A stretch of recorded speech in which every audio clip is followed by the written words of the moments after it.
Authentic Food for Thought. And today I have a very, very special guest and dear friend, Gail. She's an artist from London and she will be having a solo exhibition on Saturday, this coming Saturday, March 27th at 11 a.m. Eastern Standard Time, 3 p.m. British time. So without further ado, thank you, Gail, for joining the podcast today. Thank you for having me. It's always a pleasure talking with you, Joyce. Oh, likewise. So I would like to start us off just asking, just to help the audience get to know you better as an artist and a creative, how would you define your art practice or your creative practice? That is a really, it's quite a heavy question, but I think over time, my definition of my practice will probably grow. But I think now where it's at is a combination of meditative, reflective, autobiographical in some sense, even though I'm using other people's images as like a reference point.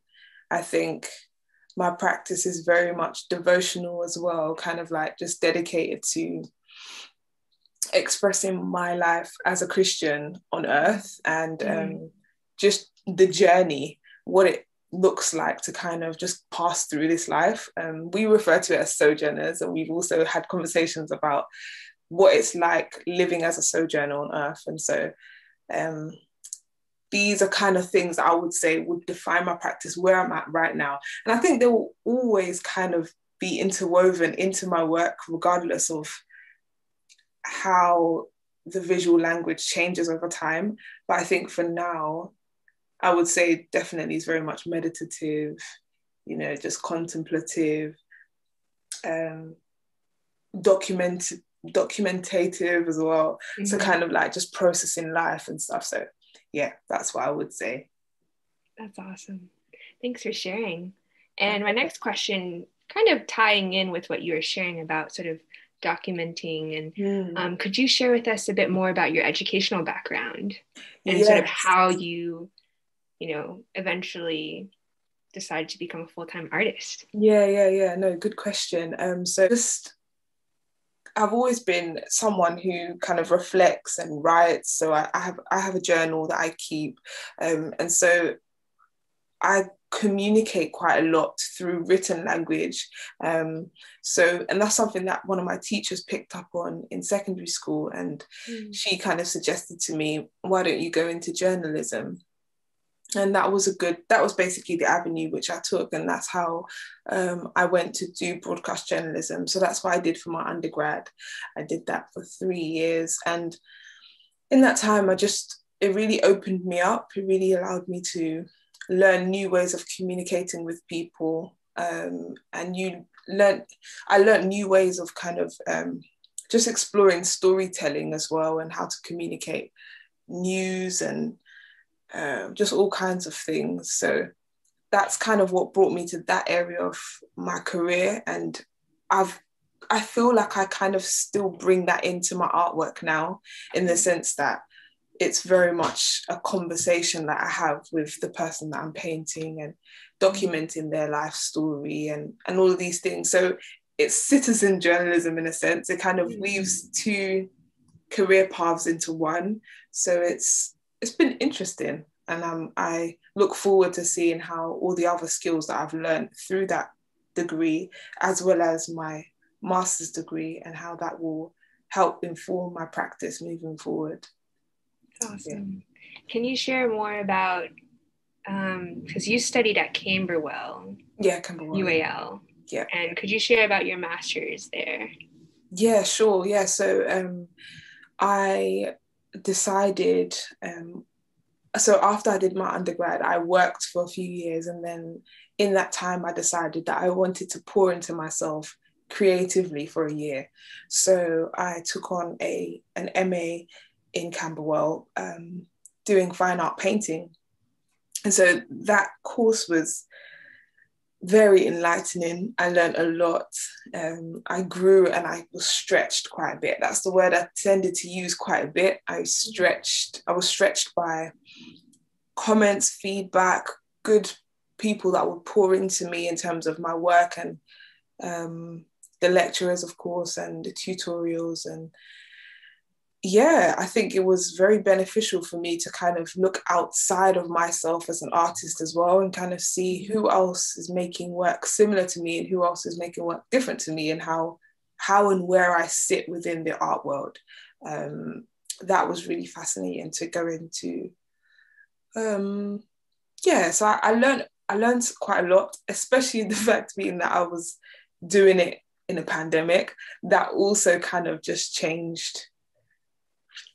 It had its own dynamic that it brought into the fact that I was doing an MA. Yes, I was doing an MA, but I'm also doing it in a pandemic. It just kind of, it changed the trajectory in a sense. So yeah, but it was good. Yeah. Oh, and it's really neat how we met during your MA at Yes. church. And it was like, it was just such a special experience. Like, I always remember that day. And I'm so grateful that we met in London. Yeah. And yeah, it's just really neat to think about just less than a month after we met, everything was locked down. And Yeah.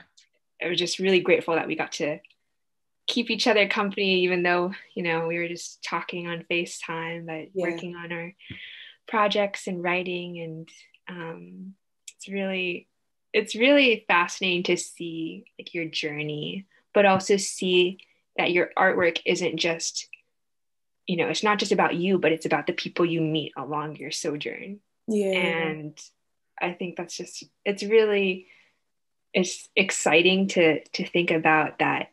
It's not just about creating art. There's a story behind each and every piece, and that person that you paint has a story too. And it's always just such a joy to see your work, and also get to see like the behind the scenes of like what you're creating.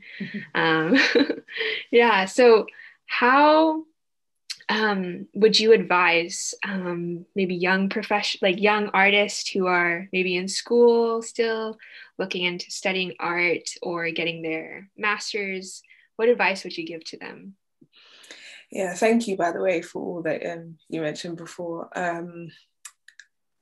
I think one of the things I was thinking of, and we spoke about this before, just in terms of being consistent, I think if there's anything that I've learned through someone telling me, is to just continue in being consistent. So usually if you are an artist or you do enjoy creative work, you're going to innately always make work. So it depends. Your prompters might be different. Sometimes you may just be excited and then just want to make work, or sometimes you can be in a kind of a low place and then that's what helps you to make work. But I think just being consistent in pouring into that gift, that talent, is something that I would definitely advise for anybody to do. It doesn't matter what stage of the career or what stage of their education they're at. And also that will then inform their visual language. So what are they trying to say in their artwork? Being consistent in that will help you to kind of understand what it is that you're trying to say in the work. So yeah, that would be my main advice that I can give. Yeah. Oh, thank you for sharing that. It's very true. I think consistency is something that all the more with this pandemic has been hard to maintain and to develop, but it's so important for any type of practice, whether it's art practice or writing or any vocation really. Is that consistency. So thank you for sharing that. Do you have any other words that you would like to share, just to maybe give us a glimpse of what we're going to see this Saturday during your exhibition? Yeah, sure. Well, I suppose you can expect to see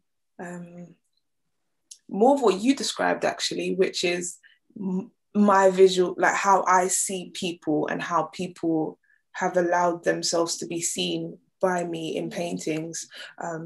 Just that the fact that my artwork has evolved, and it's not just about painting a photograph, but it's about painting the essence of the person, and that being captured through conversation. So yeah, that's something that I'm looking forward to kind of talking a bit more about on Saturday. Oh, I'm so excited. Well, thank you so much for your time today, Gail. It's just always a blessing being able to talk and share with one another, and really looking forward to your exhibition on Saturday. Yay. Thank you. Thank you so much for having me this week. Of course. Thank you. Bye.